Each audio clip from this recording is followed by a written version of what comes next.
ఆలోచిద్దాం, ఆశీర్వదిద్దాం. ఉమ్మడి నల్గొండ, ఖమ్మం, వరంగల్ పట్టభద్రుల ప్రశ్నించే గొంతు తీన్మార్ మల్లన్నకు మొదటి ప్రాధాన్యత ఓటు వేసి గెలిపిద్దాం. గ్రామాలలో ఉన్నటువంటి యువకులు, మహిళా ఓటర్లు, సోదరులు, సోదరిమణులు, ఉద్యోగస్తులు మిమ్మల్ని డబ్బులతో మభ్యపెట్టాలని చూస్తూ ఉన్నారు. కానీ మీ ఆలోచన విధానాన్ని మార్చేటువంటి శక్తి ఎవరికీ లేదనేది నాకు తెలుసు. మీరు గొప్పవాళ్ళు, మీరు మేధావులు, మీరు ఉన్నతంగా ఆలోచించేటువంటి వ్యక్తులు కాబట్టి ఇవాళ బిట్స్ పిలానీలో చదివి మీ అక్రమాలు ప్రశ్నించే గొంతులు పైసలు ఎందుకు పంచుతాయి సార్? ప్రశ్నించే గొంతు పైసలు ఎందుకు పంచుతుంది? ఏమీ లేనటువంటి నేను మీ అందరికీ తెలుసు నీతిగా క్లీన్గా ఉండాలనే ఉద్దేశంతో వస్తూ ఉన్నా. నిజంగా డబ్బులు పెట్టే గెలవాలనుకుంటే అలాంటి గెలుపు నాకు వద్దు సార్. ఎందుకంటే నాకు కావాల్సింది ప్రజల ప్రేమ కావాలి, నేను ప్రజల కోసం సేవ చేయాలనుకుంటున్నాను. అంతే తప్ప కానీ అక్రమ మార్గంలో డబ్బులు వెచ్చించి గెలవాలి అనేది కాదు. ఆ డబ్బులుంటే నేను 10 మంది పిల్లల్ని చదివించుకుంటా. ఆ డబ్బులుంటే 10 మంది పిల్లలకు ఆపరేషన్లు చేయించుకోగలుగుతా, నేను 10 మంది పిల్లల్ని రక్షించగలుగుతా. కాబట్టి సోదరిమణుల అందరికి చేతులు ఎత్తి దండం పెట్టి చెప్తా ఉన్నా, బీఆర్ఎస్ పార్టీ ఇచ్చేటువంటి డబ్బులు మీ అభిప్రాయాన్ని మార్చవని ఆశిస్తూ ఉన్నా. మీ అభిప్రాయం ఉన్నతమైనది. మీ అభిప్రాయం రేపు జరగబోయేటువంటి 27న జరగబోయేటువంటి ఎమ్మెల్సీ ఎన్నికల్లో బ్యాలెట్ పేపర్లో సీరియల్ నెంబర్ 2లో తీన్మార్ మల్లన్న అని ఉంటుంది. తీన్మార్ మల్లన్నకు ఎదురుగా 1 నెంబర్ వేసి గెలిపించాల్సిందిగా మీ అందరిని రిక్వెస్ట్ చేస్తూ ఉన్నా. ఇవాళ ఒక్కరోజే నాకు క్యాంపెయినింగ్ చేసుకునేటువంటి అవకాశం ఉంది. నేను సజావుగా, నీతిగా, నిజాయితీగా క్యాంపెయినింగ్ చేసుకుంటా ఉన్నా.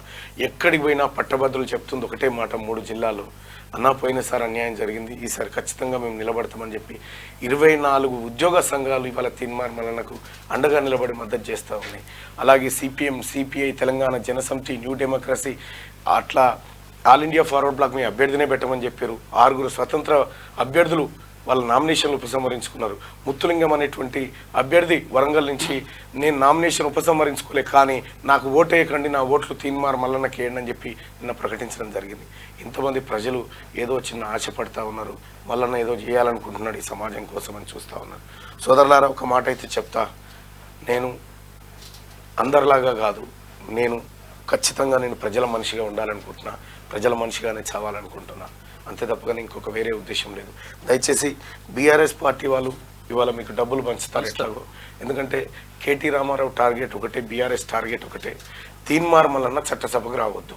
తీన్మార్ మల్లన్న చట్టసభకు వస్తే వీళ్ళు చేసినటువంటి అవినీతి పైన, వీళ్ళు చేసినటువంటి కుంభకోణాలపైన విచారణ కోరుతూ ఉంటాడు, విచారణకు ఆదేశించమని చెప్తా ఉంటాడు. ఈ ప్రజల భూములు లాక్కున్నారు, వాటిపైన ఎంక్వైరీకి ఆదేశించాలని డిమాండ్ చేస్తాడు.